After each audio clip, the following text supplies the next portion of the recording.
Welcome to Front Page. It's 2026. The union budget, as I said, has been announced. It was a wonderful, program that we tried to bring to all of you yesterday. I hope you enjoyed it. We would love to hear from you in terms of your comments on the same. But of course, now back to the story. You know what the headline does is that it does not focus on the income tax slabs. Neither does it talk about the price of petrol. It's actually about the magical year, which is 2047. Finance Minister Nirmala Sitharaman has placed a bet on the future of the internet. The proposal is a tax holiday, not for a year, not for 5, but for 21 years. Until, of course, India turns 100. Here is, of course, how it will play out. On the one side, we have national sovereignty. On the other side, we have big tech dominance. The government is saying to the giants, which is Google, Microsoft, Amazon, come in, bring your servers, build your fortresses. If you provide cloud services globally, if you run those services from Indian soil, you know what? You won't need to pay taxes on those profits until 2047. It sounds like a generous giveaway, no? Critics will call it a kind of a surrender. The supporters will, of course, applaud it as a masterstroke. But when we look closer at the fine print, as we know that nothing in life is free, especially not a tax break, my friends. So if one wants the holiday, one will have to play by the house rules. Here are those rules. Rule number 1, the hardware must be here physically. Rule number 2, the reseller trap. And this, according to me, is the genius bit. If you want to serve Indian customers, you cannot sell directly.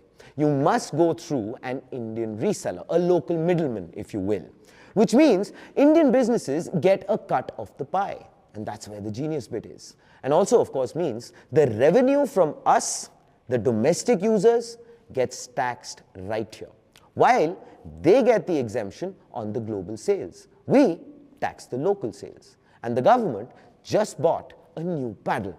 This is the part which is the silent hit of the budget. Indian IT firms have been trapped in a compliance nightmare for years. Transfer pricing disputes, endless litigation. The government, of course, just took a sword and cut open that very rule book. Previously, if a company's international transactions crossed 300 crore rupees, it was out of the safe zone.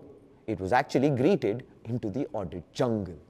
The budget has raised the ceiling to, well, 2,000 crore rupees, which is almost a 7-time jump, and clarifies that mid-sized firms and big players can now breathe easy without looking over their shoulder.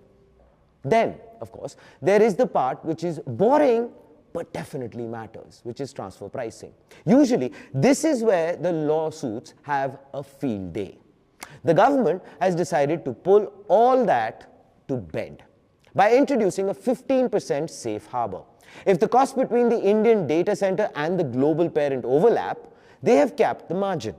They, of course, are making sure that less uncertainty exists and there is no court drama. And what it manages to do is to create a lot of constructive building. So why has this been done? You know why? Because the government is very aggressively trying to accelerate. But there is, of course, a stat which, well, makes the government feel a little haunted. And that stat is 20%. Yes, India generates 20% of the world's data. 1/5 of the entire digital planet comes from us. But where does that data live? Well, not on our land, unfortunately, because we as a country host only 3% of the world's data. Well, which is a huge gap, almost becoming a vulnerability. Because, of course, we are exporting our most valuable resource, which is raw data, and importing it back as finished intelligence. The government wants to change that very aspect. It no longer wants to just remain a market. It actually wants to graduate and achieve the status of a producer. And to achieve the same, the funds have started to flow. The conversation is shifting from software services to hard infrastructure. And this will elaborate what that thought is, which is Google. Yes, $15 billion. Where? Visakhapatnam, Andhra Pradesh. Well, a massive AI campus. Microsoft, OpenAI, Ambani, Tata, they are all diving in. It's actually like an arms race for compute power. And of course, for the youth watching this development, to be honest, is actually way bigger than just Instagram loads. Yeah, that's trivial stuff. It's actually about the jobs which are waiting in the server farms of the said data centers. It emphatically positions us in the spotlight on the global AI stage. And here, ladies and gentlemen, is the front page take. What the government is trying to do is trade with tax revenue today for the infrastructure of tomorrow. They are betting that by 2047, data will be the new oil, and they want the storage for that oil located in Bengaluru, in Mumbai, in Vizag. Is it a corporate handout? Maybe. But is it a strategic necessity? Definitely. The cloud wars have begun, and India just decided it wants to be the battlefield and, more importantly, the bank. This, ladies and gentlemen, is Front Page by AIM Network. You know what to do. Like, share, subscribe, and always remember, think AI, think AIM.